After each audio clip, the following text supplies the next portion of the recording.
this video, we will demonstrate how to access the injector assembly. Use a crosshead screwdriver or nut driver to remove the two bolts holding the injector cover in place. Next, remove the injector screen and set it aside for further inspection. Clean out the screen's valve body port for any possible debris or buildup. Then, using a flathead screwdriver, loosen the white injector nozzle a couple of revolutions in order to be able to pry the red injector housing away from the valve body, and then set it aside. You'll want to then clean out the injector housings port for any possible debris or buildup.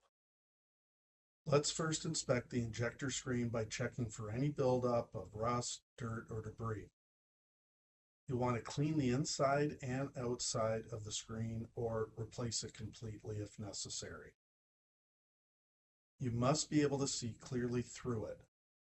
The purpose of the screen is to protect the injector set by capturing debris before brine passes through the injector set. If the screen becomes plugged, it will negatively affect the brine draw. Now let's look at the injector housing. It has two O-rings wrapped around it, and there are two pieces that make up the injector set: the nozzle and the throat. Using a flathead screwdriver, unthread the nozzle from the housing, and then unthread the throat, which is found deeper inside of the housing.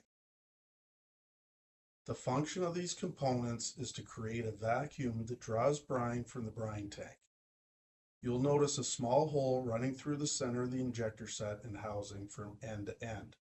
It is critical to ensure that no debris builds up inside these components in order to maintain proper operation. Then inspect the two O-rings to ensure they are not pinched or torn.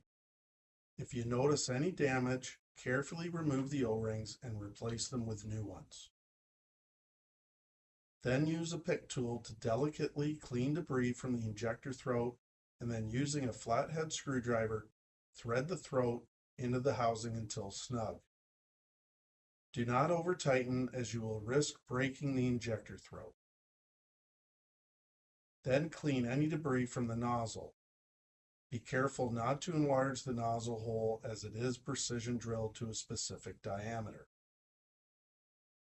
As an alternative option, you could replace the injector set, but please be aware that injectors come in various colors, and any replacement must match the existing color set to ensure proper performance of the unit.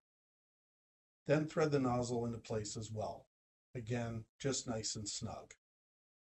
Apply a light amount of silicone grease to the two O-rings and place them into position on the housing.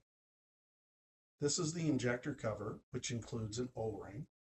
Ensure the O-ring is not pinched or torn and replace it if necessary. And then apply a light coat of silicone grease before placing onto the injector cap. Now that we have thoroughly inspected the screen, plug, injector set, and O-rings, let's place the injector assembly components back into the valve body. First, slide the screen into place. Then push the injector assembly housing back into the valve body port, and then using a flathead screwdriver, push and turn the injector clockwise, and the housing will sink into place. Markings on the cage and valve body are to align as shown here. Next, ensure the O-ring is in position and place the injector cap into place and tighten the two bolts using either a crosshead screwdriver or nut driver. You have now successfully inspected the injector assembly.